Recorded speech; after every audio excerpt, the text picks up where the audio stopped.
Provérbios capítulo 4, versículo 3 e 4 nos dizem o seguinte: Quando eu era filho em companhia de meu pai, tenro e único diante de minha mãe, então ele me ensinava e me dizia: Retenha o teu coração as minhas palavras, guarda os meus mandamentos e vive.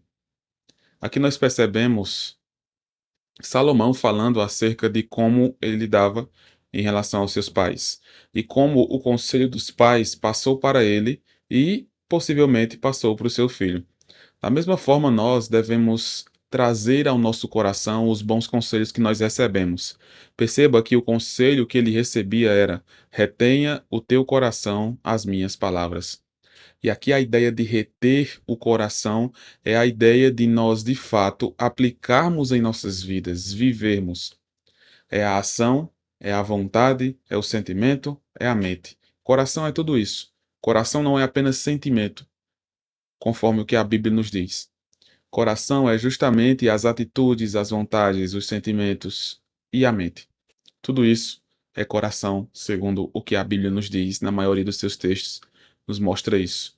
E aqui a ideia de reter as palavras é justamente de viver de fato o que a Bíblia está dizendo, de viver de fato a palavra, de buscar ter uma vida íntegra, uma vida que de fato busca estar com o Senhor, busca ter de fato comunhão com Deus, seguir seus conselhos, ter uma vida que agrada ao Senhor. Então nós devemos nos atentar para isso. Nossa vida não deve ser pautada pelos conselhos superficiais, inúteis, mundanos. Nossas vidas devem ser pautadas pelos conselhos de Deus, conselhos eternos, conselhos perfeitos. E muitas vezes Deus usa pessoas que estão em nossas vidas, como no caso, o que é descrito pelo autor de Provérbios, a mãe e o pai. E pode ser alguém em sua vida que seja assim, que lhe guia no caminho correto, que aponta o caminho, o direcionamento correto. E a segunda parte do versículo diz: Guarda os meus mandamentos e vive. O versículo 4 nos traz isso. Guarda os meus mandamentos e vive.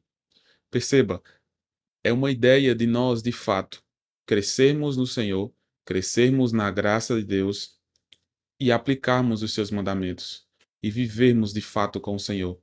Não ter uma vida que simplesmente é jogada fora por causa de que nós não aplicamos as verdades de Deus, não vivemos as verdades de Deus, mas nós devemos nos atentar e buscar ter uma vida íntegra, uma vida sadia, uma vida que busca, de fato, conhecer cada vez mais ao Senhor e aplicar os seus princípios. Isso com certeza vai trazer sabedoria para nós. Isso com certeza vai trazer entendimento diante do mundo, diante da realidade que está aí fora. Nós devemos ter essa consciência de que o conhecimento de Deus não é simplesmente conhecimento abstrato de alguma coisa em nossa mente, que passa pelo nosso conhecimento, mas não tem valor prático. Não é isso. O conhecimento de Deus é vida. O conhecimento de Deus é prática, é crer, é viver, é sentir, é desejar. Tudo isso é o conhecimento de Deus para as nossas vidas. E nós, como cristãos, devemos buscar isso. Buscar viver conforme o padrão divino. Buscar viver conforme Deus quer que nós vivamos, para a honra e glória do Senhor.